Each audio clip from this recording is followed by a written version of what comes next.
Good evening, everyone. Welcome once again to our interactive and insightful discussion on STEM, presented by Team-led Foundation in collaboration with Women in Mind in Ghana. Today, our interactive discussion is going to be based on building a career as a geomatic engineer. Here at Team-led Foundation, our objective is to mentor, coach, and inspire young teenagers to achieve their career goals. Thus, we are setting the hope for the future.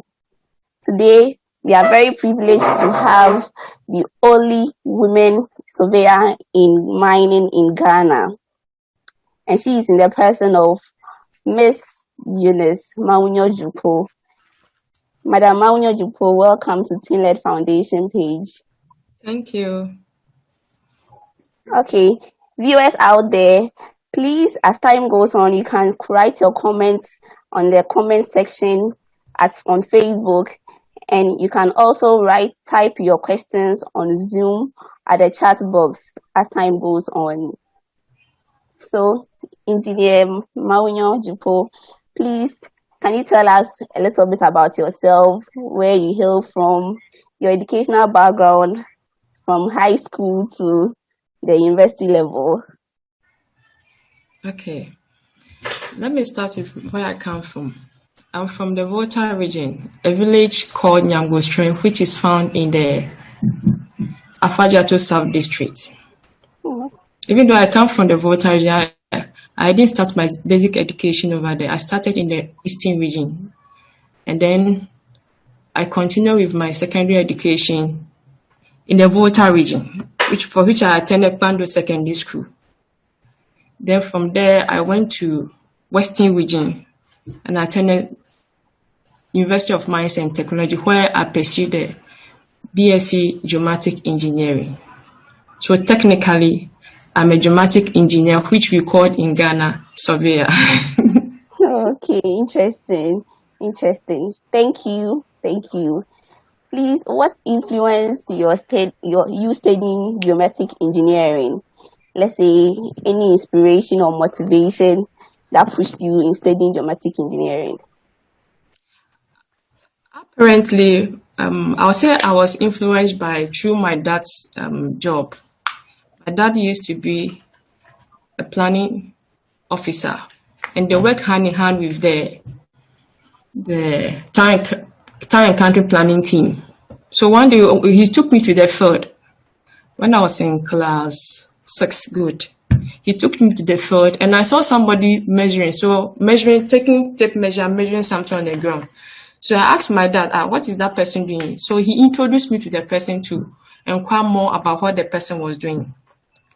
So I spoke to the man. I said he's measuring. And I said, what is he measuring on the ground? He said they want to put up structure over there, so they want to see the dimension, the size, the size that the land take that building structure can take. And I said, okay.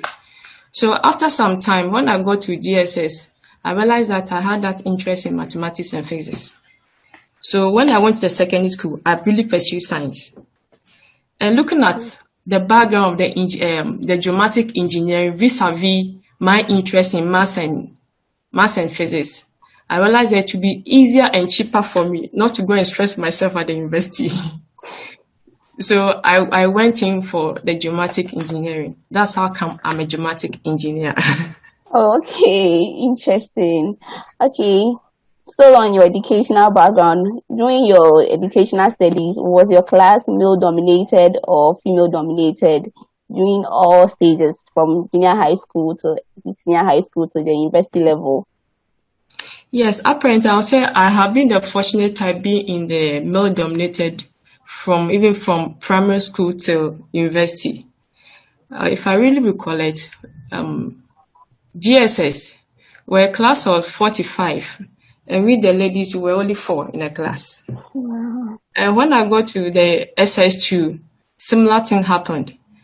And fortunately, when I got to the university too, the whole year batch were 7 and something, and the ladies were only 12. That is Ghanaian. So my class alone, the geomatic class alone, were 27 for which the ladies were only 6. So you can see that the guys they've dominated the class. But nevertheless, we the ladies, we forge ahead and then we went through it. So all my life, it's like being male dominated from childhood to the secondary school to the university age. So it's something that I have been involved in from the scratch. So there's not anything that is difficult to marry with. That's nice. That's nice. Thank you. Thank you. Please, how will you describe your journey as a geomatic engineer? Oh, the journey has really been tough. It has not been easy. If I say it's easy, I'm lying. Because when I was in school, every vacation, I take up an attachment. And attachment, it's like you are learning from the field. You are learning from people who are already in the industry. And we have to go to the bush. Sometimes we have to start like line cutting. Like someone would have given cutlass to and you have to measure, cut the line for them to get the line of sight.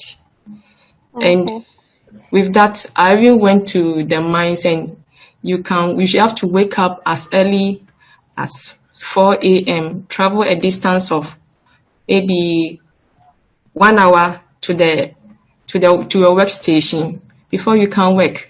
So it has not been easy, but with determination and focus, I'll be able to go through it. So it's something that you have to get used to. When you embrace it, you have to finish it.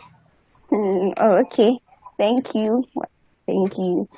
If I may ask, why during your MSc you shifted to engineering management rather than staying as a geomatic engineer? Actually, I didn't shift. Whilst you are climbing the career ladder, you need certain soft courses or certain courses that will support you. If you say that you want to do geomatic engineering alone, that means you are focused on only the technical aspect. But then, as climbing the ladder, you need the managerial role to facilitate, or someone bring an information to you. You have to understand what went into the process. You don't wait for the person to come and explain things to you. You have to just equip yourself. So that made me went into the managerial aspect. So as much as you are in the technical aspect, you need the managerial aspect to boost you up. So it will even help you to understand the complexity and understand other people's field too, so that you can work hand in hand as a team. So it's not about shifting, it's in line with that. Okay, thank you. And what about the other professional courses you picked up along the line? Yeah, the other professional courses also enhanced me to understand other people's duty, other people's tasks. If I really appreciate what A does, I will try to align my work to simplify his work. So it's more or less like a teamwork. So the supply chain from my end to his end, the transition, the difference will not be great, because if I have gone in for such courses, let's say environment, I understand the concept of whatever they are doing. So in the line of collecting my data and processing the data for them, I will understand whatever they are going to use the data for. So I'll put in measures that will make their work easier and simpler. So if you align yourself with them, you really understand, and then the process will be very smooth. They wouldn't come back to you that, okay, I want it in this way. Do you get it? So so those other courses, professional courses, makes that smooth transition from your end to their end. And sometimes it's also help you that the professional courses also help you to understand the technicalities as much as you are moving up. Things done today might be different from things that to be done tomorrow. So as much as you are going for courses, you abreast yourself with the transition, the changes in the system, since you are in a revolving world. Okay, thank you. Viewers out there, we are on Team-led Foundation and Entrepreneur Development page this evening. Kindly subscribe to our YouTube channel on Team-led Foundation, and kindly follow us on Team-led Foundation Entrepreneur Development, and on LinkedIn at Team-led Foundation. Thank you. As we continue our discussion today, we are still talking about building a career as a geomatic engineer, and we have here Madam Eunice. Continue with our discussion. Madam Eunice, we would like to ask who a geomatic engineer is. A geomatic engineer is someone who design, develop, and operate systems that facilitate data collection, data processing, and to make meanings to others to use. So that's basically a geomatic engineer is. So let's say you've gone to the field to collect a data, and you have to put in system how the data can be presented in a meaningful manner so that anyone who picks the data will understand it. So that is who a geomatic engineer is. Okay. If I may ask, geomatic engineering and GIS, kindly give us the difference between geomatic engineering and GIS. Okay, geomatic engineering and GIS run hand in hand. Without geomatic, there's no GIS. Because from the definition that I gave, it's more or less like you collect the data, processing of the data and making meaningful out of it. That special data is the GIS aspect. So they relate. There's no difference between geomatic. The geomatic side is the collection of the data. The GIS side is the processing of the data to present it to somebody who will understand, okay, this is the data that we've collected, this is what it's meaning. Okay, based on this, we can take a decision on that. So basically, there's no much difference. It's like they relate to each other. Without this one cannot exist. Okay, thank you. If I may stand in for our young teenagers out there trying to be a geomatic engineer, what would be the qualities or the attitude needed for someone to be a good geomatic engineer? To be a good geomatic engineer, one, you have to be focused. Two, you have to be very, very methodological, analytical. And then you have to have this resilient spirit. Because sometimes when you go to the field to collect data, you realize that you're supposed to work maybe 2 hours or go to a particular area to go and work. Then all of a sudden, you realize that you are the wrong side, but you need to come back and go the other side. So if you are not persistent, you don't have that zeal, you can't. You become frustrated, say, I'm tired. You understand? Yes. So you have to be persistent and be methodological. That means you have to be very, very technical and then pay attention to detail. Because whatever you are going to do, you are going to give information out, and your information is in data. It comes with accuracy. So you have to be very, very diligent about the data that you are collecting. And then look at the accuracy that you are collecting. That is being methodological about it. So those are the qualities. You have to be focused. You have to be very persistent. You have to be resilient. So those are the major qualities that you should have. Okay, so viewers out there, we have to be focused, be persistent, and be methodological.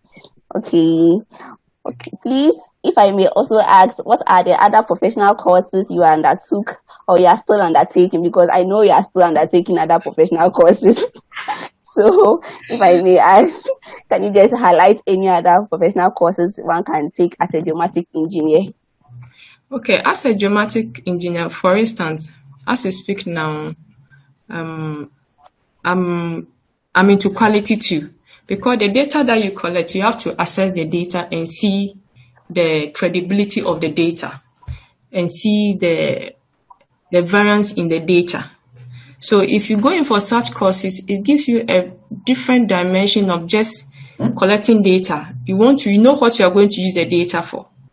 So, and then more so to you as a geomatic engineer, if you want to climb the ladder or you have a crew that you need to take care of, you have to learn a little bit of projects to enhance your human management, to enhance your resource management, to enhance every aspect of the work so that you will not find that challenge of not being able to execute the work or the tasks.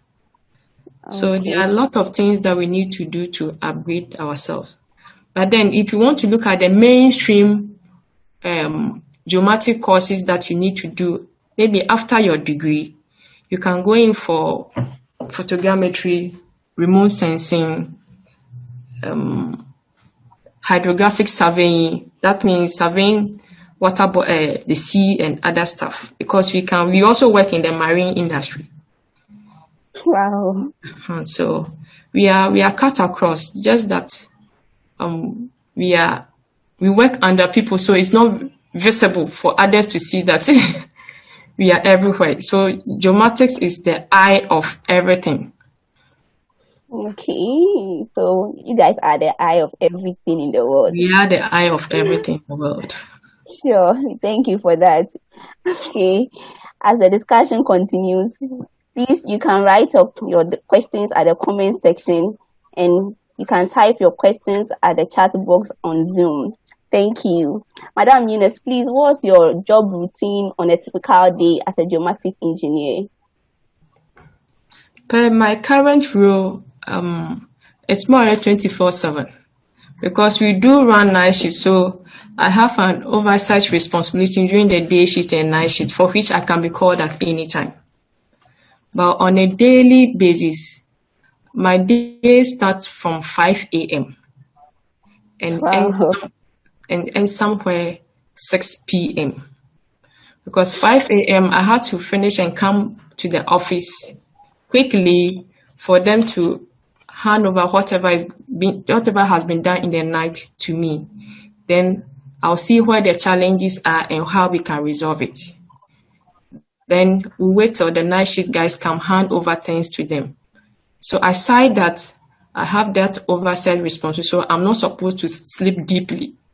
I'm supposed to be on alert and then being called at any time to work. Sure. Then you don't really have enough sleep, I guess. Oh, I do. After some time, your system gets used to certain things, so we've kind of adjusted. Okay. Thank you. Viewers out there, please follow us on our social media platform, on Facebook at Teen Lead Foundation, and on LinkedIn at Teen Lead Foundation, and on Facebook on Teen Lead Foundation. We have our website at www.teenleadfoundation.com. Welcome back again to this section on building a career as a geomatic engineer. Okay, Engineer Eunice, what is geomatic engineering and its facets, if I may ask? Geomatic engineering is a discipline that focuses on collection, distribution, storage, processing, and then presentation of geographic data. Collection in the sense that you need to collect the data from the field. Distribution in the sense that you need to group the data.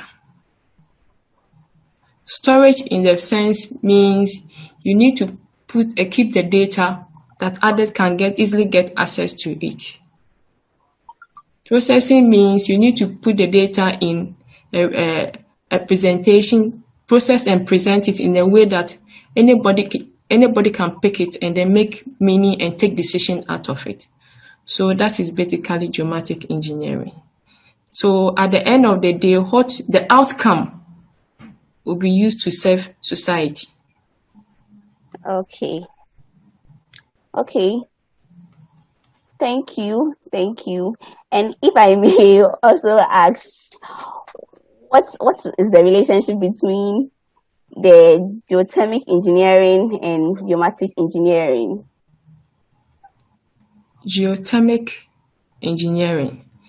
Geothermic engineering basically is engineering concerning terminal stuff.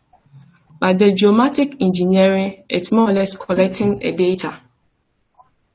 You get it? Okay. Collecting Yes. the data from, and the geothermic aspect is something that is related to terminal issues. Okay. Okay, please, how does all this help in solving real world problems as you are in the world? Yeah, let's take transportation, for instance. We said that as much as the population is growing, people are buying cars, and definitely new roads will be constructed. The road constructed today should be different from the road that will be constructed tomorrow. So looking at it technically, we need to use the geomatic to solve real world situation, in the sense that let's assume an area that is densely populated. You can't just start counting stretches. We need to fly a drone. You fly a drone, and drone is going to give you information how the whole thing looks like. So that is going to inform you to take decision. Okay, let this particular road pass here. This is the facility that we need over here.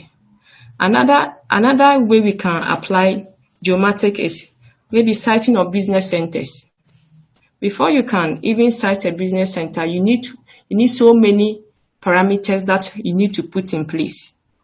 So when you are able to use the geomatic to collect your data, then you can now see that and plan. This facility over is going to serve this number of people. These are the other location of other facilities. Okay, if it is a banking hall, these are the nearby banking halls.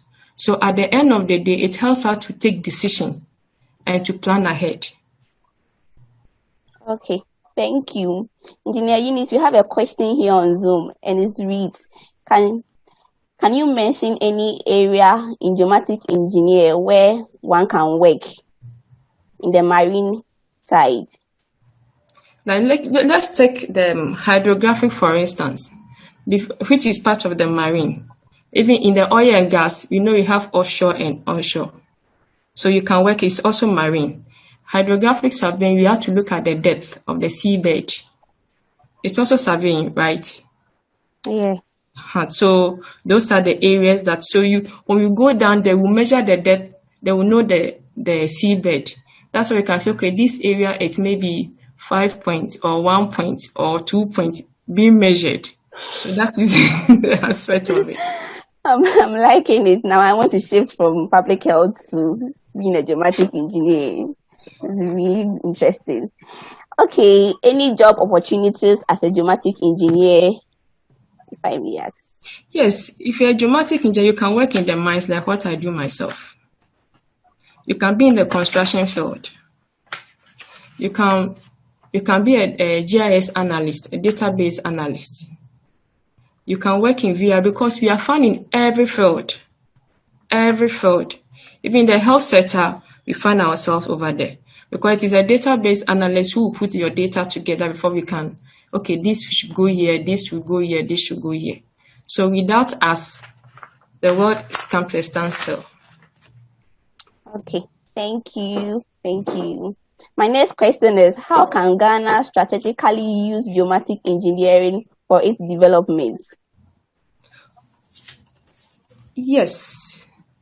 Let's say Ghana wants to use geomatic engineering as a strategic development.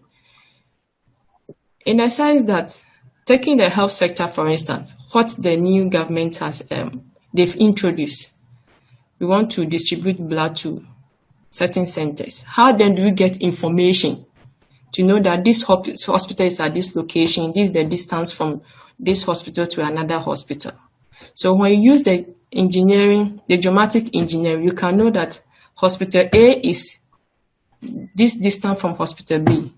And the information, the attribute of hospital A will be entered into the database. At the end of the day, if you want to refer even a patient from hospital to another hospital, you are not just going to call, okay, do we have this over here? You already have everything in the database. So the doctor will just go and click on this hospital. Okay, this one is closer to us. So it will take this distance to move from the patient from hospital A to hospital B. So at the end of the day, you realize that you are saving lives within someone who doesn't know the terrain, who have to travel maybe about 5 or 4 or 2 hours before getting to a facility, whilst there's another facility which can do the same job. So with the introduction and the strategic use of geomatic engineering, the government can solve a lot of stuff. It seems you've answered my follow-up question, but I still want you to throw more light on it. As in, how would you apply geomatic engineering in the field of healthcare delivery? As I've said earlier, let's say you are supposed to get, or you want to grade hospitals. We have maybe grade A or grade B within a zone. And with the geomatic engineering, we need to collect the data. When you collect the data, then you now sit down and say, okay, these are the parameters that we are going to use to grade hospitals or facilities.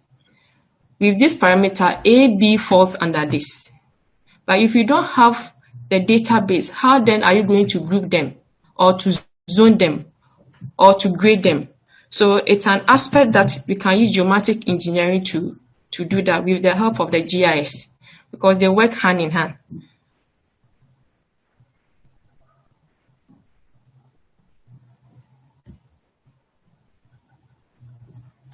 You are mute. Okay. Please, what will be your advice to the young ones out there who want to pursue geomatic engineering as a career? The advice I will give them is to be resilient. And then they should develop that interest. Because without the interest, you drop along the line. If you have the interest, no matter the challenges, you will continue. You have to be persistent. We need those things to go, because sometimes you go to the field, as I've already mentioned, you realize that no, this terrain, I can't. But you need to collect the data, so you need to be you need to be there. So you need to psych your mind that this is what I am going in for. So you face the challenges and then walk through it. Without that, it will be very difficult. Okay, so the young ones out there, we need to be resilient, we need to have interest, and we need to be persistent to become a good geomatic engineer. Thank you, Engineer Eunice. Please, what will be your advice to the future generation in the 10 to 20 years to come? What would you think this career will push the nation or the world to be? Well, in the next 20 years, I'm saying something like technology in terms of engineering, geomatic engineering, in the sense that when we started with a set of equipment, and we've moved from something we call theodolite to total station, from total station to GPS, and now we are moving from GPS to drone. It's really going to facilitate the work. So I'm trying to say that now we are moving from one place to another, which is technologically based. So I see that we are heading towards a positive direction, which will increase our accuracy of our work, because we are using a faster means of collecting data, which will also reduce the time of submission of data, because those times, if you used to spend maybe 3 months to get the job done, now you can spend like 1 week. Okay. So we are rather moving in a positive direction. Okay, so we are in the positive direction. Yes. Thank you, Engineer Eunice. Viewers out there, please follow us on our social media platform, on Facebook at Teen Leadership and Entrepreneur Development Foundation, on LinkedIn at Teen Led Foundation, and on YouTube on Teen Led Foundation. Engineer Eunice, I have a whole lot of questions for you today, and I know you can definitely answer them. Okay. Please, what's your intake on STEM, the impact STEM has on these young ones out there? STEM, the full meaning of STEM is science, technology, engineering, and mathematics. And I've come to appreciate the fact that STEM is life. STEM is life because there is nothing that can be done without STEM. Let's assume even someone wants to paint, a painter. and the painter wants to mix colors. The painter has to use ratio, proportion. Let me mix this quantity with this. That is mathematics. Let me paint the surface of the wall. I'll need some kind of adhesion. Okay, I'll need this element and this element. That is chemistry.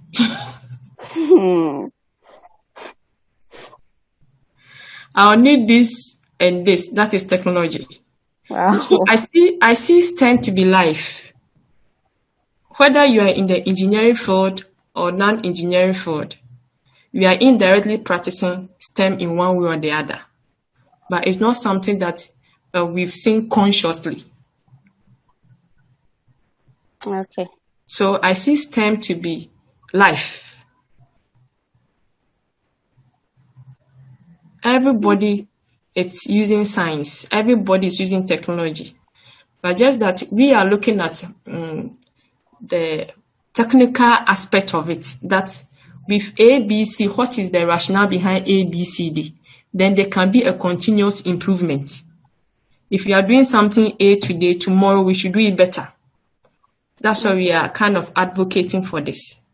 So science is life. STEM is life. Thank you. Thank you for this. Engineer says science is life, and therefore STEM is life. We have a question here for you from Zoom, and it says, any challenges as a lady being a unit manager in the mining sector, which is male dominated? Definitely there are going to be challenges. But you can't say because there are challenges, you drop along the line. And how to overcome those challenges, you need to be self-prepared. You have to be almost like 2 steps ahead of the men. This men. But we all have our strength. Let me be honest. Let's say we are all at the same level. The lady's effort will not be seen as if you add a little bit value to yourself.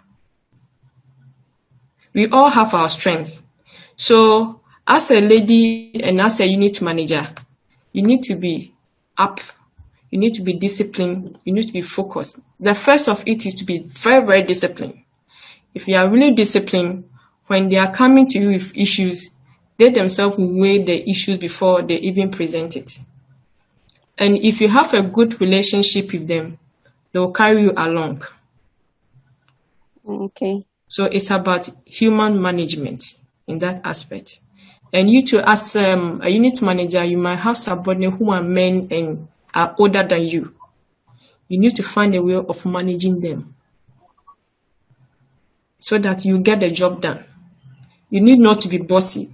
Oh, I'm a unit manager. I'm this. So you shout at them because nobody is a custodian of knowledge.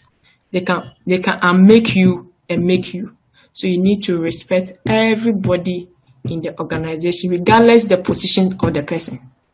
Okay, thank you. So is there any professional course you picked doing this particular human management or human psychology?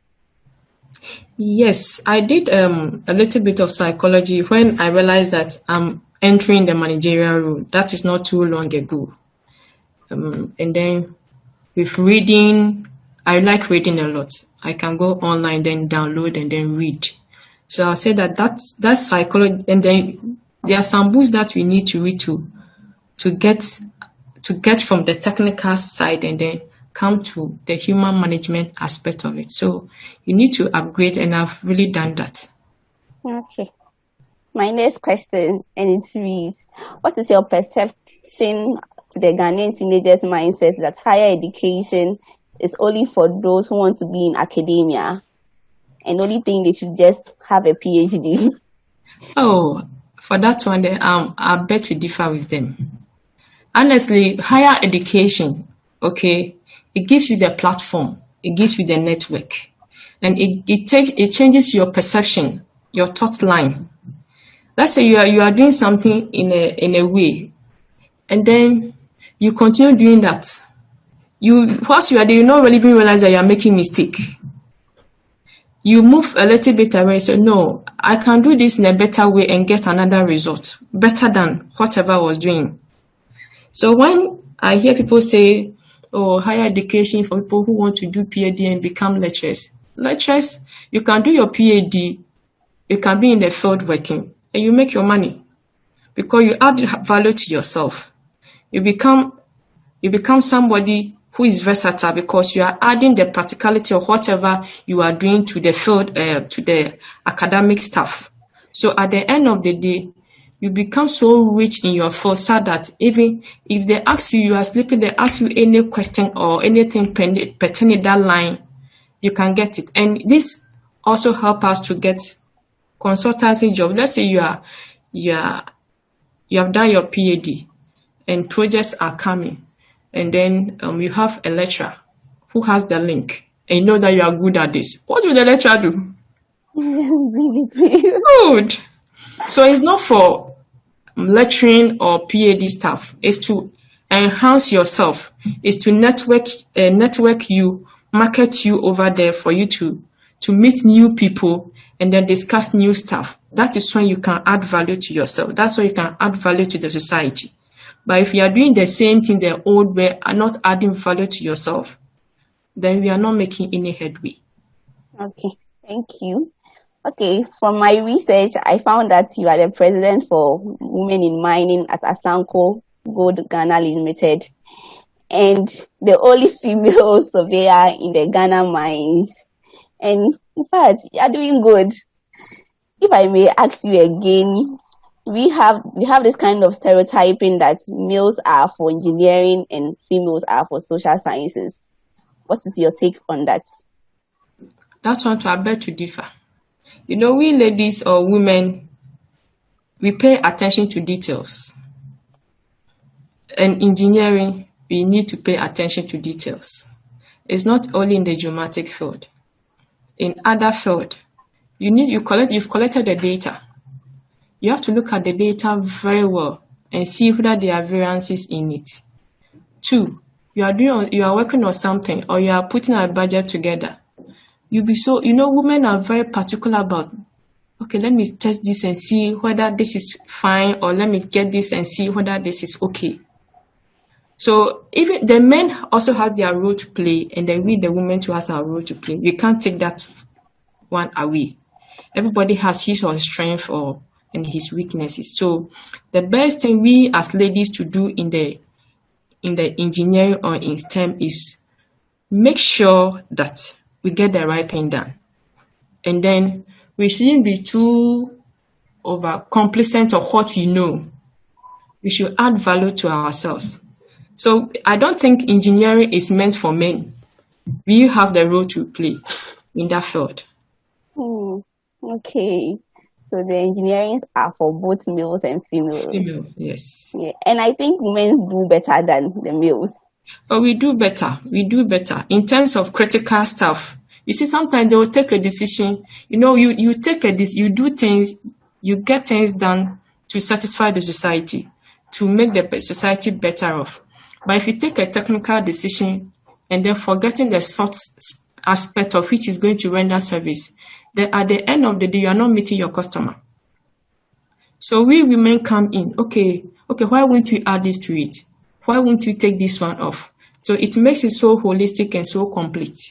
That's to say, they can't do without us, which we can't do without them. We need each other. Okay. So please, how will you help shape the lifestyle or the careers of young ones out there who want to be in STEM, since you're already a STEMist? Apparently, we need to go down there and do a lot of mentorship program as what we are doing now. For instance, Women in Mining has been championing this thing over the years now. Last year, we did a mentorship program at my end. And then early part of this year too, we had a mentorship program for 3 secondary schools within our catchment communities. Before they even started this BEC, we went hard down talking to them, not only the ladies, both the guys and the ladies, to take their studies seriously. So it's a way of mentoring them. But then we have to get to their level and appreciate what they are doing. If we put ourselves in the standard, when we get there, they wouldn't welcome us. So we need to also put ourselves in their shoe and then explain things to them at their level. Then they'll also know that, okay, we are with them, not that we are coming to preach to them. And it's not only the mentorship, you need to do follow-up. You can't just give somebody information, 1, 2, then you leave the person. You wouldn't get any results. Or you didn't even monitor how the person is performing. So we need to go down there, set up small STEM in secondary school and basic education. And then we have groups, and then we monitor them, have leaders, we monitor them. That is the best way we can go. But if we only talk about it, and we don't put our thoughts into actions, we don't put our whatever we preach into action, if we will not get results. So I think that is the way we should go. Okay. Viewers out there, I think today's discussion was a very insightful one, and we all enjoyed it with Madam Eunice here as our resource person. Madam Eunice, I have one last question for you before I can release you to go. It's your last question and your last word. What's your advice or your last motivation for the younger ones out there on how to decide to pick a STEM career? Yes, I'll say the younger ones out there should have an interest. I've realized that we, the youth of today, we put money before anything. And it is really affecting us in the generation. Because when you put money there before everything, 1, that wouldn't help you to probe more to learn. Because you want money, so you are quick to get the money. You don't want to get to know how to make the money. And 2, we try to underrate, because we feel that we know, we try to underrate the older ones in the society. We will know, but experience, you can't take it away from them. Let's take Geomatic Engineering, for instance. Because now we have other soft ways of doing things, fast ways of collecting data and understand. We think we are better than the old stuff, the old folks. No, that underlying principle that they need to guide us to make sure the right thing is done. If we really don't give them that due respect or whatever it is, we are not going to make any headway. So I think my advice to the young ones who want to pursue this STEM career is, 1, they should put interest first. And 2, they should make sure the right thing is done and not to put money before the career. Okay, thank you. So please, you have to put your interest first and you make sure the right things are done. We have a question here for you from Zoom, and it says, any challenges whilst growing up in regards in education from senior high school to the university level? Yeah, there were challenges. You can't. So far as you are working in life, definitely there will be challenges. But it all depends on how you manage the challenges to make either a positive impact or negative impact. Okay. When I was growing, yes, after SS, I'm in a family of 7, and we have 5 siblings, but the elder ones are all guys, and it's like this person, you want to sacrifice for the other person to go join the queue before you follow. So some of us had to, every vacation, we had to work, not work per se, but to make sure certain basic needs that you get to let life go for you, or provide other stuff on the table. You have to get that thing done. And I can remember one day, it was really tough, sad that I really needed to pick a wheelbarrow, walk on the roadside. I can imagine you in that. Take a hammer. Though that is why maybe I started my engineering firm. Took all the stones along the road, put them into pieces, and then poured them in a head pan. I was selling. So I became an entrepreneur at an early age.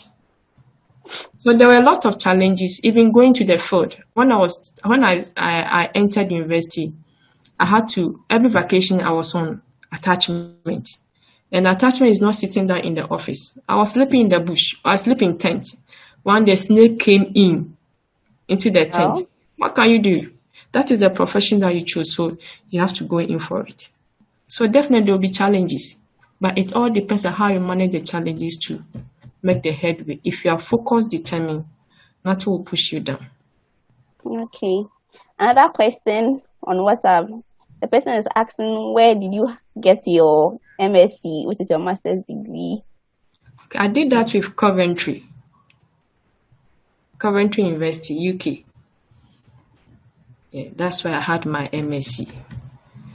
Okay. You can choose to do it online, or they have other universities that are affiliated with them that get it that. But at the end of the day, the certificate comes from them. Okay.